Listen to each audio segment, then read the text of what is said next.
Houston. Houston, we have a problem.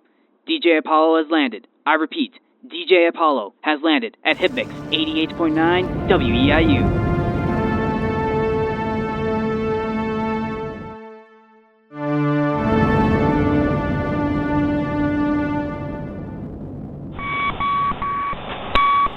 Welcome to the Tales of Music and Film podcast. My name is DJ Apollo, or aka Christian Taylor, and thank you for listening to this recording. Today we are back on the topic of music yet again, and I'm doing another album review, and it's just me this time. And the album that I am reviewing today is Led Zeppelin's fourth album, titled Zeppelin Four, which was released on November 8th, 1971, and it remains one of Led Zeppelin's most famous records. Now, my history with Led Zeppelin is, it goes like this. I just want to start by saying that I consider Led Zeppelin to be one of the greatest rock and roll bands of all time. If I had to do like a top 10 favorite band list of all time, these guys would be on there 100%. These guys are like the definition of rock and roll. Like Jack Black even said himself, like he considers, Led Zeppelin to be the greatest rock and roll band that ever lived.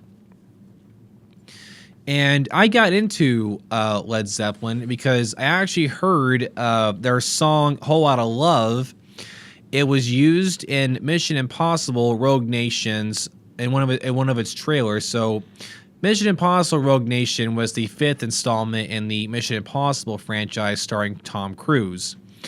I remember seeing a trailer for it on television, and Whole Lotta Love was used in the trailer, and I remember hearing that, and I was thinking, man, that is a very good song. So I looked that song up, and then the rest is history. And I'm getting into other songs like Dazed and Confused, Baby, I'm Gonna Leave You, and it just kept on from that point. Then eventually that would lead me to listening to their albums. And Zeppelin 4, I actually own this brand new on vinyl. And let me tell you, this record is just perfection. I love this record. It's my favorite Led Zeppelin album. It's full of so many hits I still listen to this very day. And before we get into the album, let's go over a little bit of history about it and the four amazing gentlemen that made this record. So Led Zeppelin was an English rock band formed in London in 1968. The group comprised of vocalist Robert Plant, guitarist Jimmy Page, bassist and keyboardist John Paul Jones, and the drummer, the late great John Bonham. Now, I'm telling you right now, man, the four gentlemen of Led Zeppelin are some of the greatest musicians I've ever seen. If there was a Mount Rushmore for rock and roll singers, Robert Plant would be up on that mountain 100%. Robert Plant could easily have one of the most iconic rock and roll voices of all time. The dude can sing like no tomorrow, and you can tell right away when it's him. The octaves that he reaches, his voice, that man can scream to the max. He has got a strong, powerful voice, and his range, it's a lot just to say.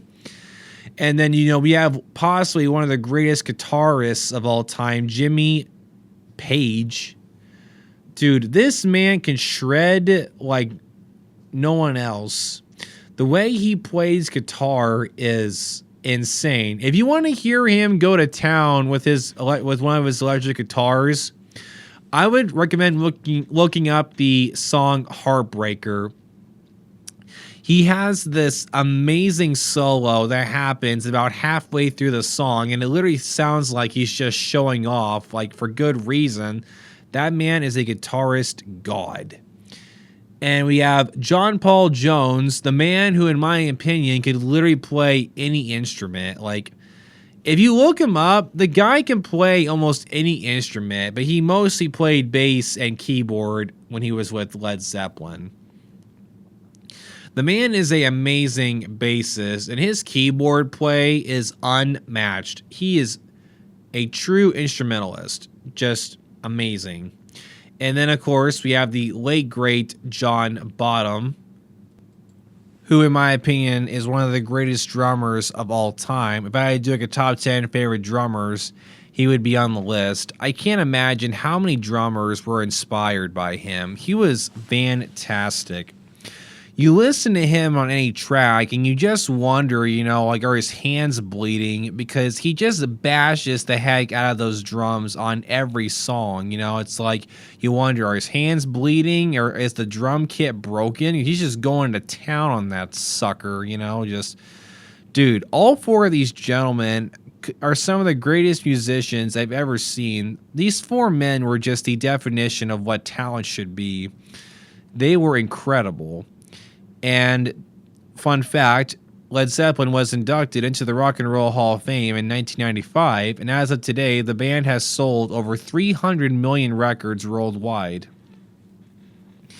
And Zeppelin 4 alone sold 37 million copies when it was released.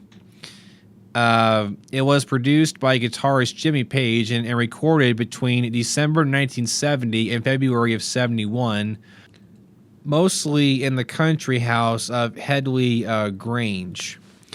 And the album's length, so the whole total runtime of this record is 42 minutes and 20 seconds. I can't 100% say it doesn't feel like it's 42 minutes because the songs are so breathtaking. They go by so fast, you just want to stop the record and replay that song again. This whole thing has so many hits that have come just a staple that, like, when you listen to the Led Zeppelin playlist, a good majority of their songs are going to be off of this album 100%. And the album is notable for featuring, of course, Stairway to Heaven, the forbidden riff. And that song is said to be one of the greatest ballads ever made. And I'll get more into that here in a minute. And it's still described to this day as the band's like signature song. It's going to be the first song that people will probably name if you were to ask them, can you name a Led Zeppelin song? The informal setting at Headley Grange inspired the band, allowing them to try different arrangements of material and create songs in various styles. After the band's previous album, Zeppelin 3, which ended up receiving lukewarm reviews from critics, they decided their fourth album was officially be untitled and would be represented instead by 4 symbols chosen by each band member without featuring the name or any details on the cover itself. And I know exactly what that's talking about. Like when you open it up, there's like these 4 symbols that I guess that each band member chose, and I don't know what the meaning is behind them, but they are very cool though. I think they really add something to the album's overall design. Unlike the prior 2 albums, the band was joined by some guest musicians such as vocalist Sandy Denny, the Battle of Elvamore, and pianist Lan Stewart on Rock and Roll. As with prior albums, most of the material was written by the band, though there was one cover song, a hard rock reinterpretation of the Memphis Mini Blues song When the Levee Breaks, which is the ending song on the album. And fun fact, if you listen to that song, it has this softer, echoey drum sound to it. And I found out that John Bonham actually drummed underneath a staircase to get this particular sound of the drums on this particular track. And I thought that was a pretty cool little detail there for you. The album was a commercial and critical success and is Led Zeppelin's best-selling album, shipping over 37 million copies worldwide, as I said earlier. It is one of the best-selling albums in the US, while critics have regularly placed it highly on lists of the greatest albums of all time. In 2010, Led Zeppelin 4 was one of 10 classic album covers from British artists commemorated on a UK package stamp issued by the Royal Mail.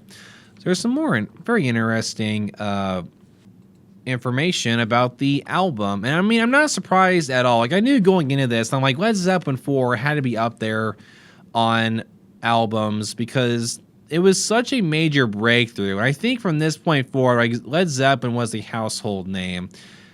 And man, this album was such a huge success. I think this album alone made sure that they would never have to work again ever. I can't imagine like how much money they probably made off of off of this record. In 2000, Led Zeppelin 4 was named the 26th greatest British album on a list by Q Magazine. In 2002, Spin Magazine's Chuck Klosterman named the second greatest metal album of all time and said that it was the most famous hard rock album ever recorded, as well as an album that unintentionally created metal, the origin of everything that sounds, feels, or even tastes vaguely metallic. Colin Larkin's All Top 1000 Albums in 2003, the album was ranked number 66 on the Rolling Stones list of the 500 greatest albums of all time, then re-ranked number 69 in a 2012 revised list, and re-ranked 58 in a 2020 revised list. It was also named the 7th best album on the 1970s in a list by Pitchfork. In 2016, Classic Rock magazine ranked Led Zeppelin 4 as the greatest of all Zeppelin albums. So there's some more information for you about the album. I mean, like, hey, all this information, I'm not surprised at all in the slightest. Like, this album got the full recognition that it's so really deserved. The album has such amazing songs, and it's really, like, I view this record as, like, a feel-good album. Whenever you listen to this, like, this record, you just can't go wrong. Every time this is a go-to record for me whenever I'm feeling down, and I'm saying this right now, this album never fails to cheer me up. I love it. And that's going to lead us into the next phase of this recording, where I want to dive into five songs that really stood out to me on this album. There are 8 songs total on this, and these are the 5 that really caught my attention. These are the 5 I usually listen to, really, when I listen to the album. So up front, the very first song is Black Dog. And this is the song that the album opens up with. And I'm telling you right now, this song has a 50s feel to it. And I actually learned this song is actually pretty rough to play on guitar. I was doing some digging not too long ago, and I found out that Led Zeppelin, apparently, I think in a lot of their songs, they tried making riffs that were very hard to play because they wanted to make it hard for people because they didn't want people trying to copy their work. So they tried to like make their songs extremely difficult to play, so it would make it more difficult for someone to copy them or something like that. So Black Dog is actually a pretty hard riff. Like, I've looked up people, performing it, and it looks very tough. But I'll tell you what, though, this song sounds fantastic. And going back to what I was saying before, it has this 50s feel to it with its riff and the way Robert sings it. Like, it sounds like a 50s rock and roll song. It kind of reminds me, like, the way the riff is, it kind of sounds like something I think Buddy Holly may have written back in the late 50s.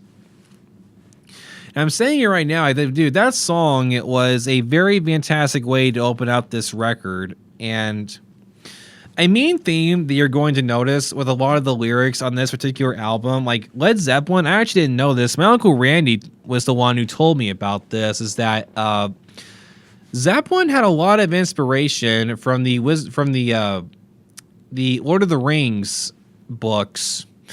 And because like this album, like just to give you an idea, like Zeppelin was very influenced by the Lord of the Rings books. And the album cover for this is this old man dressed up, kind of resembling Gandalf possibly, and he's carrying a bag of like sticks on his back. And he's in what appears to be a picture frame inside on a wall that's deteriorating. And I don't know if like that cover is trying to like send a message or something, but I have a Led Zeppelin 4 poster in my bedroom, and it's literally Gandalf holding a lantern. And it's got the 4 Zeppelin symbols on it that I was talking about earlier. And it has the lyrics to one of the songs off of here. I think it may have been Misty Mountain Hop, which I'll get into later, but it seems that they were very influenced with Lord of the Rings, and I think Stairway to Heaven and Misty Mountain Hop really, you can tell was inspired by Lord of the Rings. But let's get into the lyrics a little bit. So the song Black Dog opens up with, "Hey mama said the way you move, gonna make you sweat, gonna make you groove." Now, I don't know if there's going to be a whole lot of story regarding these songs, because, like, I feel like back in this time, I feel like with a lot of Led Zeppelin songs, for me, it doesn't really seem like I don't think they were going for some deep meaning on some of them. Like, Black Dog continues with, "Hey, baby, when you walk that way, watch your honey drip, can't keep away." I feel like this whole thing, it's just about a guy wanting to get with a woman. You know, it goes with, "I got a roll, can't stand still, got a flaming heart, can't get my feel." You know, I feel like this song, like over the years, the more I've listened to it, I feel like this whole thing is just, you know, about a guy getting with a girl, you know, the classic, you know, rock and roll story that, oh my God, millions of other songs have done before. And as you continue, you know, "Hey baby, whoa baby, pretty baby, darling, make 'em do me now. Hey baby, oh baby, pretty baby, move like you're doing now. Didn't take too long before I found out what people mean by down and out." Oh man, yeah, I think I'm pretty on point with my prediction here. "Spent my money, took my car, started telling her friends she gonna be a star." Now, I'm wondering if like at that particular part in the song is that the woman double crossed him. She spent his money, she took the car, and took the rest of the money, and she said she's gonna go be a star. So I'm wondering if that's like what that's talking about. Then it ends with, "Don't know, but I've been told a big-legged woman ain't got no soul. A steady rolling woman won't come my way. Need a woman gonna hold my hand." So I'm wondering if this whole thing, because this song has a pretty short lyric list. I kind of went over the main phases, but I wonder if it's like talking about a guy having a crush on this girl, and he tries to date her, but he finds out she's not who he thought she was, and he gets his heart broken, and he wishes he could know what a real relationship feels like again. And that's what I get from the Black Dog song. But beside the lyrics, everything about that song is fantastic. The riff is so iconic, and it's a very good way to open up an album. Like this opening song right away sets the tone for what's in store on this album. It was a fantastic introduction. Now we're going to cut to the song number 2 that I'm a huge fan of. And you want to talk about an adrenaline rush? Rock and roll, man. The song is called Rock and Roll. And this song is a classic rock and roll riff. And it's fast. It's 3 minutes long. John Bonham is just going into town with this fast groove he's got going on with the drums. This whole song is just a quick adrenaline rush. Like, I would not recommend driving when you're listening to this. You will be speeding not long after you turn this song on.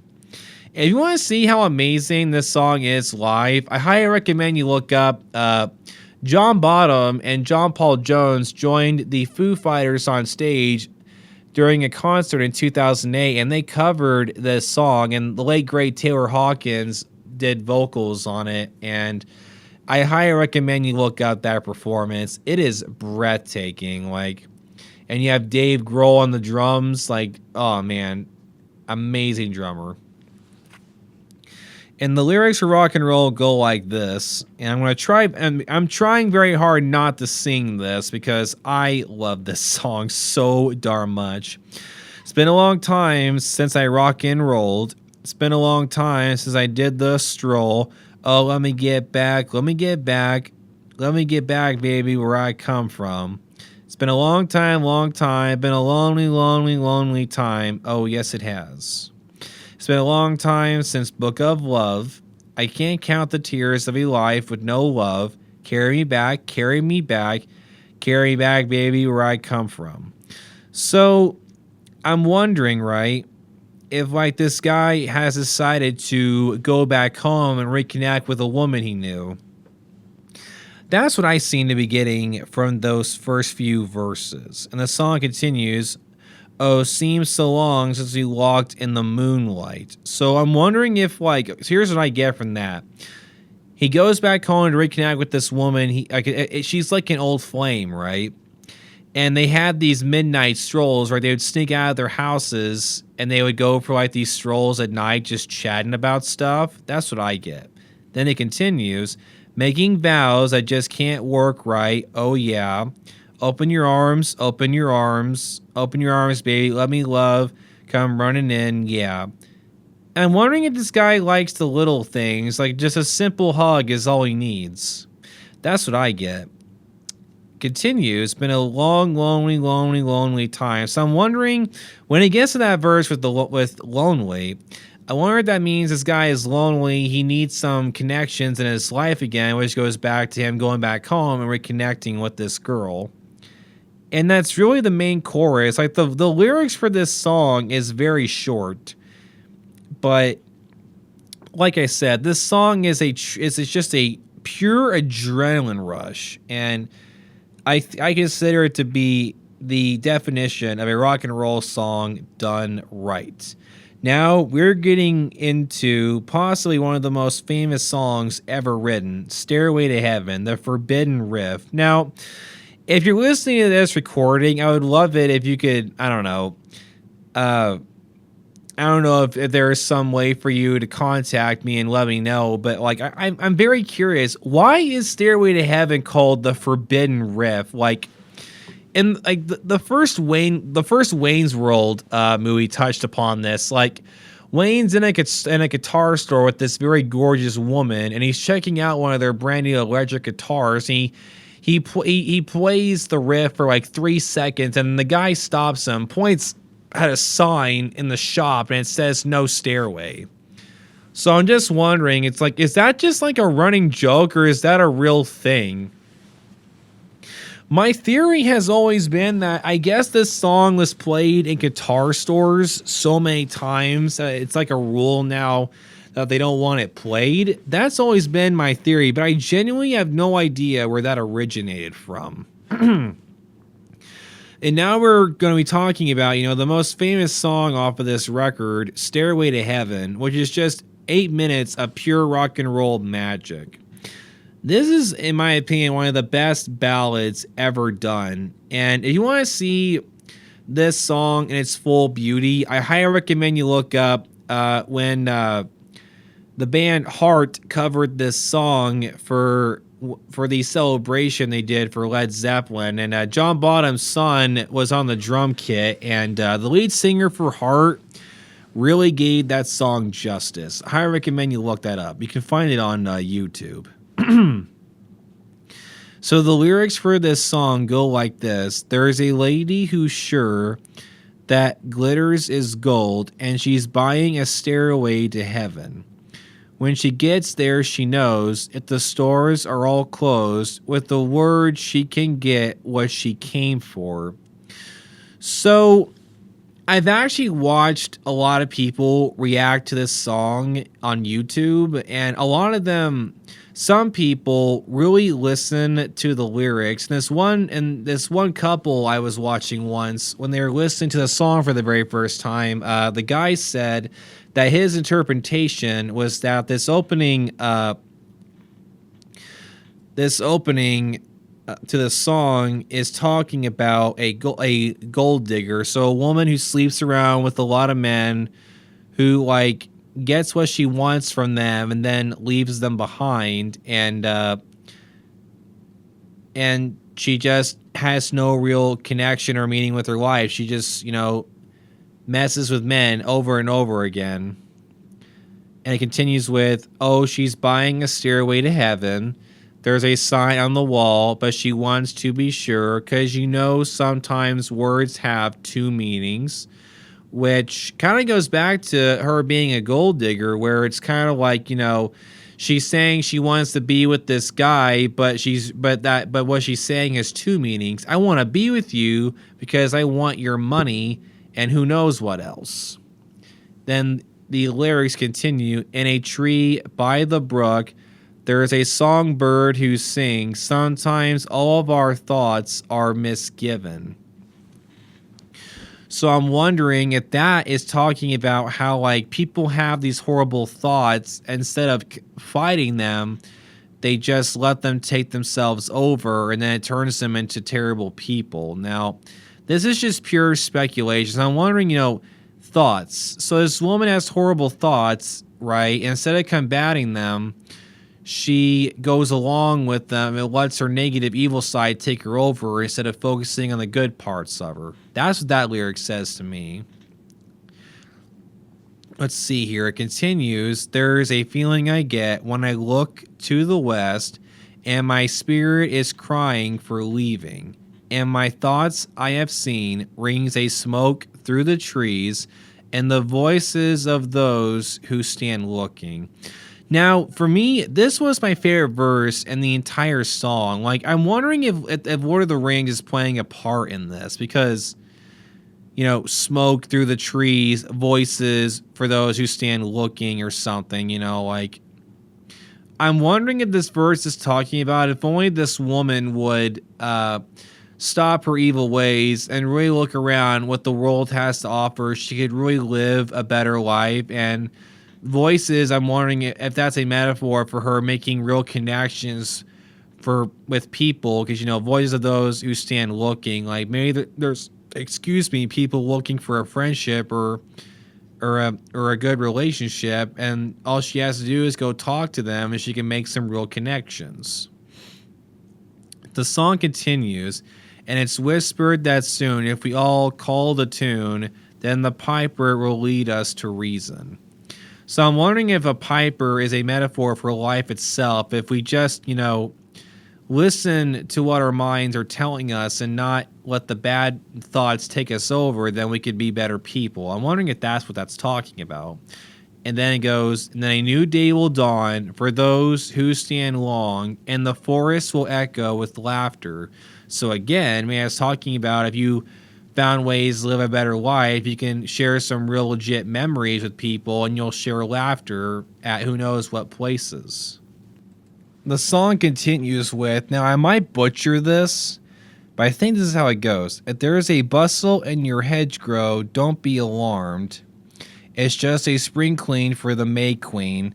Yes, there are two paths you can go by, but in the long run, and there is still time to change the road you're on. So again, that goes back to what I was talking about earlier, about it looks like this woman is going down the completely wrong path in life, but there's still a chance for her to change that road and be on a way better one. And then we get into, your head is humming and it won't go because you don't know. The piper's calling you to join him, which could be a metaphor for people who want to hang out with you and make you a better person. Dear lady, can you hear the wind blow? And did you know your stairway lies on the whispering wind? So again, the voice is calling her like, hey, why don't you come over and hang out with us? We're good people. We'll take you in. And as we wend down the road, our shadows taller than our soul, there's a lady we all know who shines white light and wants to show how everything still turns to gold. If you listen very hard, the tune will come to you at last, when all are one and one is all. Yeah, to be a rock and not to roll. She's buying a stairway to heaven. So for me, I feel like the whole plot of this is just about a woman who's a gold digger who messes with men over and over again, but she learns to live a better life and listen to the good thoughts in her head telling her to live a better life. That's what I get from the lyrics in this song. And I'm telling you, those 8 minutes go by just like that. Like, this song is so peaceful and breathtaking to listen to. Just a ballad perfection. Now we're getting into my favorite song off this album. And this is my favorite Led Zeppelin song of all time, Misty Mountain Hop. I cannot put into words how much I love this song. You want to talk about a song that really makes the 70s shine? Listen to this. The riff in this song is so amazing. And I don't think this song gets talked about enough. Misty Mountain Hop, oh boy, this song is incredible. So, let's get into the lyrics. So, first verse, walking in the park just the other day, baby. What do you want you to think I saw? Crowds of people sitting on the grass with flowers in their headsets. See, like that first riff right there, this is straight up late 60s, hippie period when they all wore flowers in their hair, Then it continues with, hey boy, did you want to score? And you know how it is. I really don't know what time it was. Oh, so I asked him if I could stay a while. I wonder if this is about a guy just wanting to hang out with some hippies for a little bit. That's what I get from that first verse. The song continues. I didn't notice, but it had got very dark, and when I was really, really out of my mind. So, I mean, like, okay, that right there is just showing you right there. This guy's probably doing some drugs or smoking something. Just then a policeman stepped up to me and asked us, said, please, hey, would we care to all get in line? So I'm wondering that policeman is supposed to be a metaphor about, these hippies not wanting to live the life that society wants them to. They want to do like whatever, like heck with society. We're living our lives our way. Well, then it continues. They asked us to stay for tea and have some fun. So I'm wondering if that means like a society just like here, don't do the drugs and all that. Just like drink some tea. That'll do the trick. He said that his friends would all drop by. So I'm wondering if that's like the cop being like, if you guys don't clear your act up, I'm bringing more cops here and you're all going to be arrested.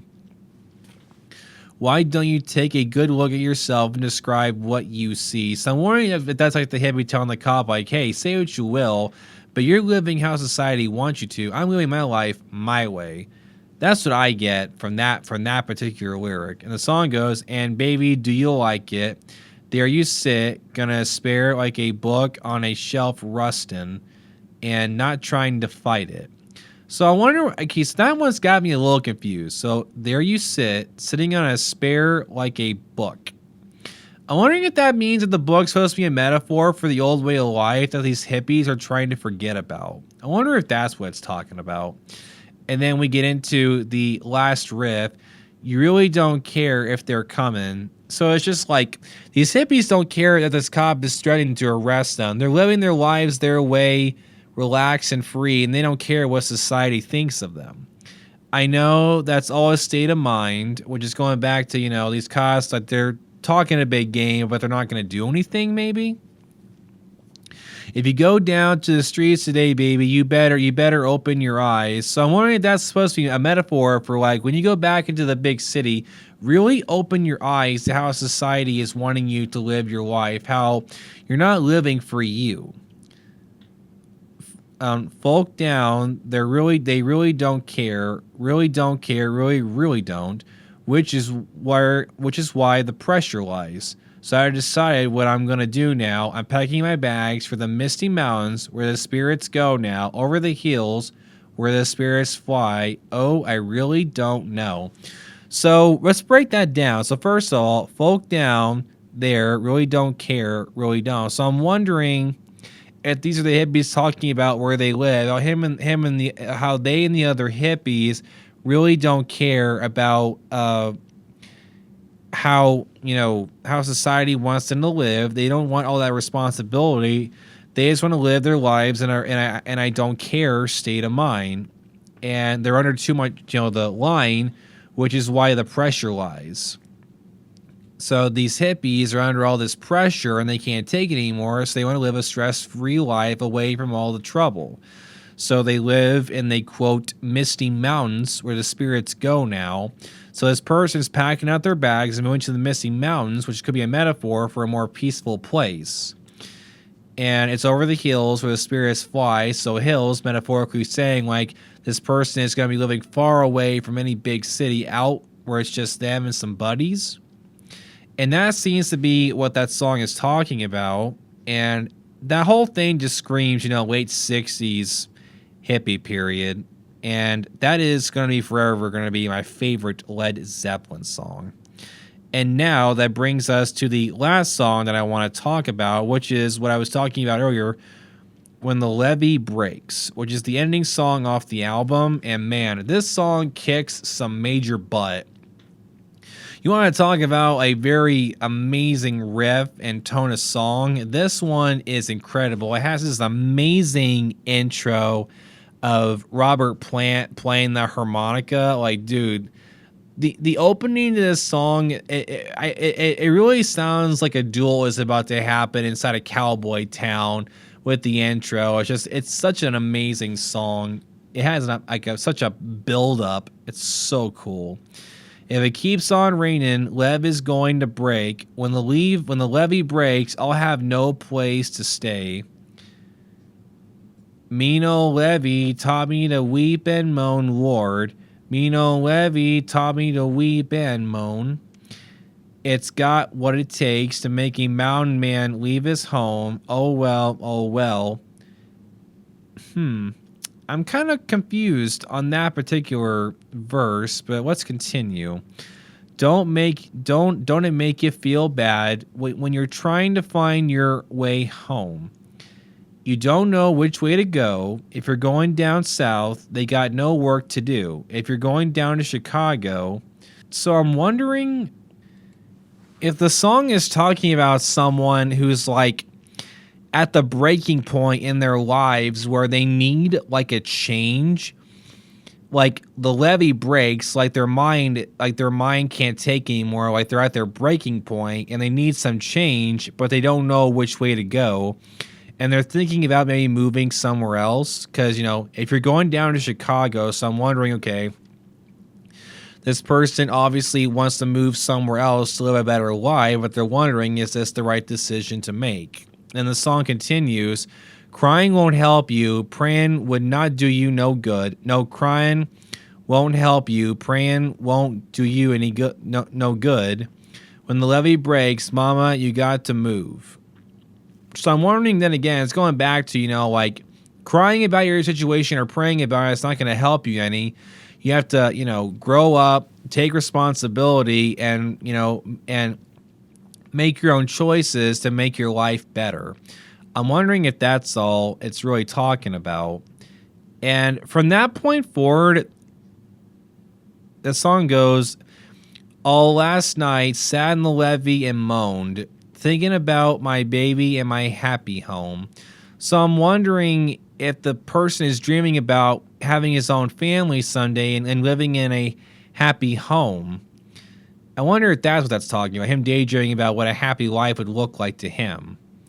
Then it continues with, I'm going to Chicago. Sorry, but I can't take you. So I'm wondering if that's talking about, like someone he knows in his old life that he's just like, sorry, I can't take you with me. I'm starting off fresh. I'm cutting ties with you. And then that's really about the end of the lyrics for that song. And I don't know how right I got it on the song stories, but these songs are very interesting to cover. Like, this is the first time that I've really done a deep dive on those songs, and I've listened to them I don't know how many times, but I think that's going to wrap it up for me covering Led Zeppelin 4. This album is an absolute masterpiece. If you have not listened to it, I highly recommend it. This thing is crammed full of so many rock and roll gems that are going to live on forever.